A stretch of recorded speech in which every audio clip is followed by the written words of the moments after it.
अनंत कोटि ब्रह्मांड नायक राजाधिराज सच्चिदानंद सद्गुरु श्री ब्रह्म चैतन्य महाराज की जय। श्री राम समर्थ। 9 अगस्त। जो संतोषी वह भाग्यवान। जिसकी जरूरतें अधिक हो उसे गरीब समझें और जिसकी जरूरतें कम हो उसे अमीर समझें। जो समझता है कि परमार्थी भिखारी होता है उसे अमीरी की सच्ची समझ ही नहीं होती। जो सच्चे संतोष में रहें वही सच्चा श्रीमान। हमें आधार है पैसे का जो आज है और कल नहीं होगा। अतः जहां नींव ही कच्ची है वहां इमारत कहां से पक्की होगी। श्रीमान का अर्थ जिसके पास भगवान नहीं है, केवल श्री है, ऐसा न हो। इसके बारे में धनिकों को सतर्क रहना चाहिए। वैसे सच कहा जाए तो संतोष ही सच्चा पैसा, वही सच्ची अमीरी, वही सच्चा भाग्य और वही सच्चा ऐश्वर्य है। जिसको अधिक संतोष हो उसे अधिक भाग्यवान समझें। संतोष स्वयं हमी को प्राप्त करना होता है और कोई हमें संतोष दे नहीं सकता। वास्तव में संतोष जैसी कोई अमूल्य दवा नहीं है। वह नहीं मिलती इसलिए और दवाएं लेनी पड़ती है। चिंता मिटने पर अखंड संतोष, शांति और आनंद प्राप्त होता है। पहलवान जैसा दिखाई देने वाला एक आदमी था। उससे पूछा तो वह बोला, अरे मुझे तो मधुमेह हुआ है, मैं भीतर से खोखला हो गया हूं, मुझसे आप अच्छे हैं। ठीक ऐसी ही स्थिति पैसे से प्राप्त होने वाले ऐश्वर्य की होती है। केवल भगवान की निष्ठा में संतोष है।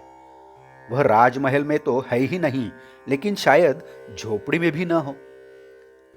असंतोष का रोग सभी को है, इसीलिए रोगों की सूची में से उसका नाम ही निकल गया है।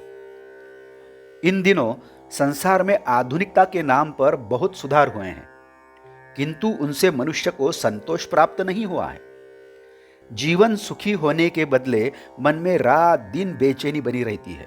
यह कैसा सुधार? क्या व्यक्ति, क्या समाज? इनमें यदि सुधार अपेक्षित है तो पहले चित्तवृत्ति स्थिर होनी चाहिए। चित्त की शांति धर्म के सिवाय संभव नहीं। विद्यमान तत्वज्ञान केवल पुस्तक के वचन से प्राप्त है, अनुभव सिद्ध नहीं है। अतः उससे सच्चा संतोष प्राप्त नहीं होगा। वस्तुतः प्रत्येक जीव को भगवान की प्राप्ति की तड़पन, आकुलता होनी चाहिए। जो भगवान के बिना रहता है उसे सुख दुख होता है, और सुख का मतलब भी क्या है? दुख की कमी यानी सुख। राजा से रंग तक सब कोई चाहता है कि उसे कुछ प्राप्त हो, यानी हर मनुष्य के यहां किसी न किसी बात की कमी है।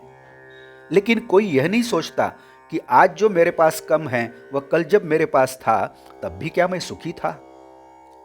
इसका उत्तर नहीं था, यही होगा।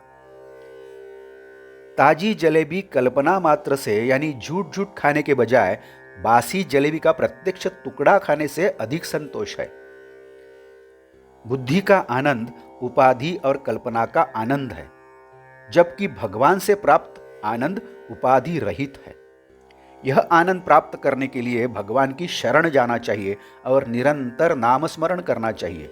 बस यही एकमात्र उपाय है। आज का बोध वचन। नाम स्मरण के कारण आनंद और संतोष का लाभ अनायास होता है, इसमें कोई संदेह नहीं। जानकी जीवन स्मरण जय जय राम। नमस्कार। यदि आपने इस चैनल को अभी तक सब्सक्राइब नहीं किया है तो कृपया सब्सक्राइब करिए। इस चैनल को लाइक करिए, शेयर करिए, कमेंट्स दें। बेल आइकन दबाना मत भूलिए। धन्यवाद।